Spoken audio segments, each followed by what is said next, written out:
Okay, so I made lots of videos. Hopefully I figure out how to get all these on YouTube. But today I'm gonna try and get this kink out. I got everything on the S10 frame. I still need to look at the bed a little bit, see exactly what I've got going there as far as where my brackets are lined up. But for the cab and the front clip, everything was perfect. So I'm gonna try and weld some washers on here and pop this thing apart, or pop it flat. So I'll put it in time lapse and hopefully I'm not too much in the way and you can see what's going on. But this door sprung and caved that in bad. I got a slide hammer from Harbor Freight, weld some washers on there and see if I can't pop that out. So here we go.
So, as you can tell from that did not work.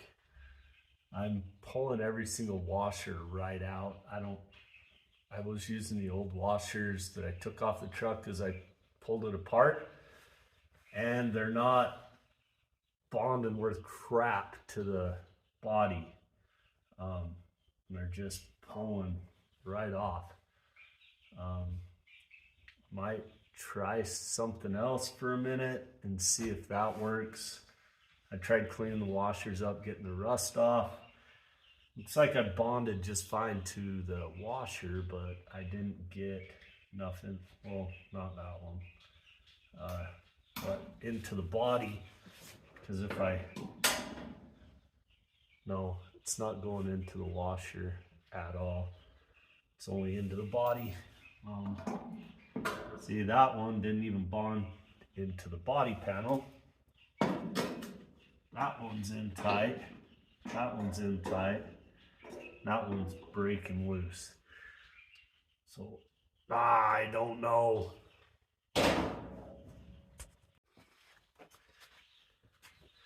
Okay, I found some washers. I've started to be able to get it to pull just a little bit. Got these washers. I might be poisoning myself as I do this. I think these might be galvanized. I don't know. I'm an electrician. What do I know? So, I guess the truck will be for sale if I get poisoned. I don't know.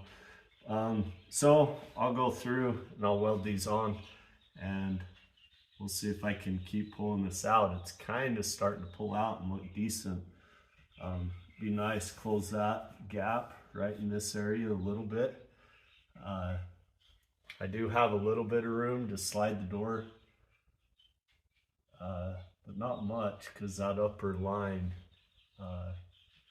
looks all right now to me. Maybe a little bit loose, but we'll get this popped out and then we'll decide.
Okay, some of you more seasoned people are probably watching this thinking, what an idiot. The way I'm welding these washers on. As I look at this, as I pull out, I think that I've made it so it can't pop because I've taken the washer and I've done it vertical and put welds on both sides, making a wide spot. So what I'm gonna try now is to turn the washer this way, so horizontally, or parallel to the ground. And that should make a narrower spot to pull out on. I wish I had one of those little, is it called a stinger, where I could just put the little rods on and slide hammer it off. But I don't. This top one, the reason I think that is the weld on this side has broke, but the other side I'm able to pull out on it good. So I'm gonna go through, cut a few of these off, see if that might be the remedy to my problem. Yeah, as I went along, this escalated quite quickly. I wound up hacking the inside wall out. And I'll show you what exactly happened, but hopefully I can get that to look half decent. I'm pretty much committed to running carpet up the walls when I do this, I think, because I don't think that my welding is really up to par. I really don't want to Bondo and sand that. So I believe that carpet all the way up, it'll look nice. So I think I'll do that. But let me show you what exactly happened on that other side. So as I was doing it, I had those welded on there. They were working all right until it didn't. I tried lots of things. Hopefully I can get that hole welded in. It was bad. Really, really bad. I should have just cut the inside out, but I'll tap in a little bit. Overall, it popped out all right. I'll Bondo it, and then got an idea on how I'm gonna try the paint. I don't think it'll work because this didn't work, but we'll see.